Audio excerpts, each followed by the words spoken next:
किसी की जिंदगी का सबसे बुरा दौर उसे तोड़कर बिखेर देता है या उसे पहले से कहीं ज्यादा मजबूत बना देता है? ये सवाल बहुत गहरा है।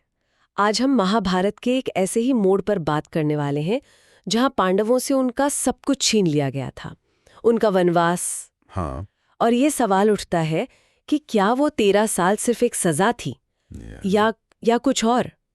हमारे पास जो स्रोत है वो बताते हैं कि कहानी शायद कुछ और ही है। बिल्कुल। पिछली बार हमने चौसर के उस खेल की बात की थी जहां छल से सब कुछ हारा गया और द्रौपदी का अपमान हुआ।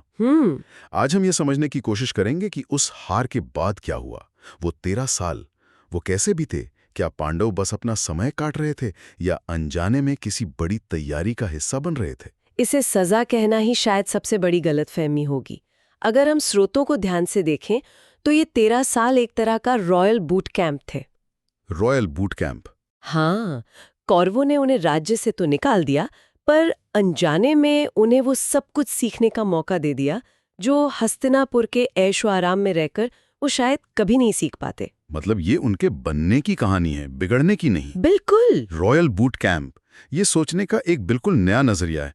चलिए तो फिर इस बूट कैंप के पहले दिन से शुरू करते हैं। जब वो हस्तिनापुर छोड़ रहे थे तो माहौल कैसा था? ये सिर्फ एक राज परिवार का महल छोड़ना तो नहीं रहा होगा? बिल्कुल नहीं। स्रोत बताते हैं कि वो दृश्य काफी नाटकीय था। पांडवों ने राजसी वस्त्र त्याग कर पेड़ों की छाल से बने कपड़े पहन लिए थे। मतलब ये सिर्फ कपड़े बदलना नहीं था? नहीं, ये अपनी पूरी पहचान, अपना पूरा अस्तित्व बदलने जैसा था। एक झटके में राजा से आप कह सकते हैं भिखारी जैसी हालत हो गई थी। और हस्तिनापुर के लोग, उनका क्या रवैया था? क्या वो चुपचाप सब देख रहे थे? नहीं, और यही बात इस घटना को और गहरा बना देती है। स्रोत कहते हैं कि दुखी नागरिक, ब्राह्मण और ऋषि मुनि वो सब उनके पीछे पीछे चल पड़े। अच्छा। उनकी आंखों में आंसू थे। ये सिर्फ सहानुभूति नहीं थी, ये एक तरह का मौन विद्रोह था। मौन विद्रोह? हाँ, प्रजा मन ही मन अपना फैसला सुना चुकी थी कि धर्म किसके साथ है और अधर्म किसने किया है। धृतराष्ट्र के महल में भले ही सन्नाटा हो, लेकिन हस्तिनापुर की गलियों में अन्याय के खिलाफ एक आवाज उठ चुकी थी। मतलब ये विदाई एक तरह से जनता की राय बन गई थी। लेकिन इस सफर पर सब तो साथ नहीं जा सकते थे। उनकी माँ कुंती वो पीछे रह गई। ये उनके लिए कितना मुश्किल रहा होगा? बहुत ज्यादा। देखिए, कुंती की उम्र और सेहत उन्हें जंगल की कठिनाइयां सहने की इजाजत नहीं देती थी। इसलिए वो विदुर के संरक्षण में हस्तिनापुर में ही रुक गईं। जरा सोचिए, उस माँ के दिल पर क्या गुजर रही होगी जिसके 5 बेटे, जिन्हें उसने इतने नाजों से पाला, अब जंगल में दर दर भटकने को मजबूर थे। और कुंती का वहां रहना सिर्फ एक मजबूरी नहीं थी, वो महल में एक तरह से पांडवों की आंखें और कान भी थी। बिल्कुल सही। तो एक माँ पीछे छूट गईं, लेकिन पांडवों के साथ उनकी सबसे बड़ी प्रेरणा और उनके अपमान का सबसे बड़ा प्रतीक भी था द्रौपदी। उस भरी सभा में हुए अपमान के बाद यकीनन वो इस वनवास को सिर्फ एक शर्त की तरह नहीं देख रहे होंगे। नहीं, बिल्कुल नहीं। उनकी मानसिक स्थिति क्या थी? द्रौपदी का दुख सिर्फ दुख नहीं था, वो एक जलती हुई आग थी। स्रोत बताते हैं कि उनके आंसू कभी सूखे नहीं और उनके मन में न्याय की ज्वाला हमेशा धधकती रही। वो पांडवों को हर पल याद दिलाती थी कि ये वनवास सिर्फ 13 साल काटने के लिए नहीं है, बल्कि ये उस अपमान का बदला लेने की तैयारी का समय है। उनकी पीड़ा और उनका संकल्प ही वही इस पूरे वनवास का इंजन था। लेकिन 13 साल तक उस आग को जलाए रखना, उस अपमान को रोज याद करना, ये तो किसी को भी अंदर से तोड़ सकता है। क्या भाइयों के बीच कभी इस बात को लेकर कोई तनाव नहीं हुआ? ये एक बहुत अच्छा सवाल है। तनाव जरूर हुआ होगा, लेकिन स्रोतों में जो बात बार बार उभर कर आती है वो है उनकी एकता। अच्छा। खासतौर पर युधिष्ठिर के धर्म और भीम के क्रोध के बीच का संतुलन। द्रौपदी की आग को भीम हवा देते थे, तो युधिष्ठिर उसे सही दिशा में रखना चाहते थे। तो वो एक दूसरे को संतुलित कर रहे थे? हाँ, पांडवों का द्रौपदी को दिया गया सहारा ही उनकी सबसे बड़ी ताकत थी। वो जानते थे कि अगर वो यहाँ बिखर गए तो फिर कभी एक नहीं हो पाएंगे। तो अब वो महलों से निकलकर जंगलों में आ चुके थे। स्रोत बताते हैं कि वे काम्यक और द्वैत जैसे वनों में रहे। ये सिर्फ जगह के नाम है या इनका कोई खास मतलब भी है? ये सिर्फ जगह ही नहीं थी, बल्कि उनके धैर्य की परीक्षा लेने वाले मैदान थे।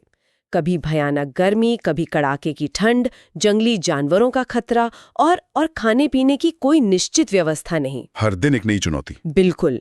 लेकिन इसी चुनौती ने उन्हें वो सिखाया जो राजमहल कभी नहीं सिखा सकता था, प्रकृति के साथ जीना और कम से कम संसाधनों में गुजारा करना। लेकिन एक सवाल उठता है, अगर ये सिर्फ एक सजा थी तो वे बस छिपकर समय काट सकते थे। ऋषियों से मिलना, राक्षसों से लड़ना, ये सब तो जानबूझकर जोखिम वाले काम थे। सही। क्या वे खुद को इस प्रशिक्षण में झोंक रहे थे? आपने बिल्कुल सही नस पकड़ी है। वो समय काट नहीं रहे थे, वो समय का इस्तेमाल कर रहे थे। इसी दौरान एक बहुत यादगार घटना होती है, भीम का किरमीर नाम के राक्षस से युद्ध। किरमीर? हाँ, किरमीर हिडिम्ब का भाई था और बकासुर का दोस्त। दोनों को भीम पहले ही मार चुके थे। वो बदला लेने के लिए घात लगाकर बैठा था। तो क्या हुआ उस लड़ाई में? ये सिर्फ एक और राक्षस को मारने जैसी घटना थी या इसका कोई बड़ा मतलब था? इसका मतलब बहुत बड़ा था। रात के अंधेरे में जब किरमीर ने हमला किया तो एक भयानक लड़ाई हुई। स्रोत बताते हैं कि भीम ने बिना किसी दिव्य अस्त्र के सिर्फ अपनी शारीरिक शक्ति से उसे मार गिराया। अच्छा। इस घटना ने दो बातें साफ कर दी। पहली कि राजपाट छिन जाने के बाद भी पांडवों की शक्ति कम नहीं हुई थी। और दूसरी, वो जंगल में भी निर्बलों और ऋषियों की रक्षा करने का अपना क्षत्रिय धर्म निभा रहे थे। वो भगोड़े नहीं थे, वो वन में भी शासक की तरह ही जी रहे थे। ये बात सुनने में थोड़ी अजीब लगती है। एक राजा जो अपना सब कुछ हार चुका है, जंगल में भटक रहा है, उसकी प्रसिद्धि भला कैसे बढ़ सकती है? क्या लोग उन पर तरस नहीं खा रहे थे? लोग तरस भी खा रहे थे, लेकिन उससे ज्यादा उनका सम्मान कर रहे थे। क्योंकि प्रसिद्धि सिर्फ सिंहासन से नहीं आती, चरित्र से आती है। जब दूर दूर तक ये कहानियां फैलने लगीं कि पांडव इतनी मुश्किलों के बाद भी धर्म के रास्ते पर चल रहे हैं, ऋषियों का सम्मान कर रहे हैं और असहायों की रक्षा कर रहे हैं, बिल्कुल, तो उनकी प्रतिष्ठा घटने के बजाय और बढ़ गई। लोग समझ गए कि असली राजा युधिष्ठिर ही है, भले ही वो सिंहासन पर ना बैठे हों। ये तो एक तरह की नैतिक जीत थी। हाँ, जो उन्हें हर दिन मिल रही थी। तो मतलब ये वनवास उनके एक तरह से पब्लिक रिलेशन का काम कर रहा था, बिना किसी कोशिश के। हाँ, कह सकते हैं। एक तरफ उनकी प्रतिष्ठा बढ़ रही थी, दूसरी तरफ कौरवों की घट रही होगी। बिल्कुल। कौरवों ने सोचा था कि 13 साल में लोग पांडवों को भूल जाएंगे।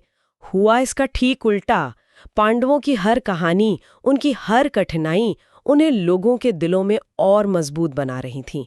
ये सजा असल में कौरवों के लिए ही एक जाल साबित हो रही थी। तो ये तो हुई नैतिक और शारीरिक तैयारी, लेकिन आने वाले युद्ध सिर्फ ताकत से नहीं, बल्कि दिव्य अस्त्रों और रणनीति से लड़ा जाना था। सही बात है। उसकी तैयारी कैसे हुई? क्योंकि स्रोत बताते हैं कि आगे की कहानी के बीज इसी दौर में बोए गए। हाँ, और ये तैयारी बहुत सोची समझी रणनीति के तहत हुई। पांडव सिर्फ भटक नहीं रहे थे, वे भविष्य के लिए खुद को लेस कर रहे थे। इसके 3 बड़े उदाहरण स्रोतों में मिलते हैं। वो क्या है? सबसे पहला और सबसे जरूरी, अर्जुन की यात्रा। ये कोई आम यात्रा नहीं थी। महर्षि व्यास के कहने पर अर्जुन भगवान शिव से पाशुपतास्त्र हासिल करने के लिए तपस्या करने निकल पड़ते हैं। ये तो सीधे सीधे युद्ध की तैयारी हुई। हाँ, वो जानते थे कि भीष्म, द्रोण और कर्ण जैसे योद्धाओं का सामना करने के लिए ये साधारण हथियार काफी नहीं होंगे। बिल्कुल। और दूसरा था ज्ञान और विवेक का संचय। इसी दौरान खुद महर्षि व्यास पांडवों से मिलने आते हैं। वो युधिष्ठिर को प्रतिस्मृति नाम की एक विद्या सिखाते हैं। प्रतिस्मृति? जी, ये एक ऐसी अनोखी शक्ति थी जिससे भूली हुई बातें या ज्ञान फिर से याद आ जाता था। सोचिए, युद्ध के मैदान में या रणनीति बनाते समय ये विद्या कितनी काम आई होगी। ये तो दिखाता है कि दैवीय शक्तियां और ज्ञान का आशीर्वाद उनके साथ था। बिल्कुल। और मुझे लगता है कि कहानियों से सीखना भी इसका एक बड़ा हिस्सा रहा होगा। निश्चित रूप से। ये तीसरा और शायद सबसे मनोवैज्ञानिक पहलू था।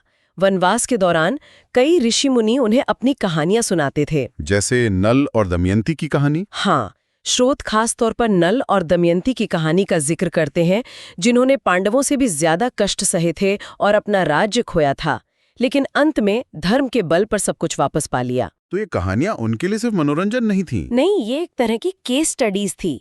इनसे उन्हें धैर्य रखने और धर्म पर विश्वास बनाए रखने की प्रेरणा मिली। तो मतलब एक भाई अर्जुन भविष्य के लिए हथियार इकट्ठा कर रहा था, दूसरा भाई युधिष्ठिर ज्ञान, और सब मिलकर धैर्य और प्रेरणा ले रहे थे। ये तो वाकई एक पूरी तैयारी लग रही है।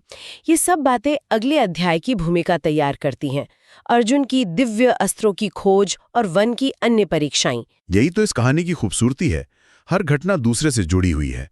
वनवास का हर दिन, हर मुलाकात, हर चुनौती उन्हें आने वाले कल के लिए तैयार कर रही थी। तो ये 13 साल का वनवास नहीं था, ये 13 साल का निवेश था, जिसका फल उन्हें कुरुक्षेत्र में मिलना था। तो आज की इस चर्चा से ये साफ है कि पांडवों का वनवास सिर्फ एक सजा या दुर्भाग्य नहीं था।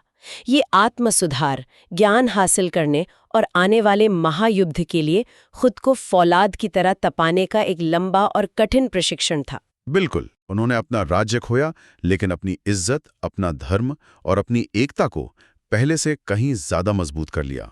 और जाते जाते बस एक विचार छोड़कर जाती हूँ। क्या पांडव इस वनवास के बिना, इन कठिनाइयों और इस आध्यात्मिक ज्ञान को पाए बिना कुरुक्षेत्र का युद्ध कभी जीत पाते? ये सोचने वाली बात है। सोचने वाली बात यह है कि क्या ये सजा, जो ऊपर से देखने पर एक अभिशाप लग रही थी, असल में उनके लिए एक छिपा हुआ वरदान थी, जिसने उन्हें वो बना दिया जो बनने के लिए उनका जन्म हुआ था।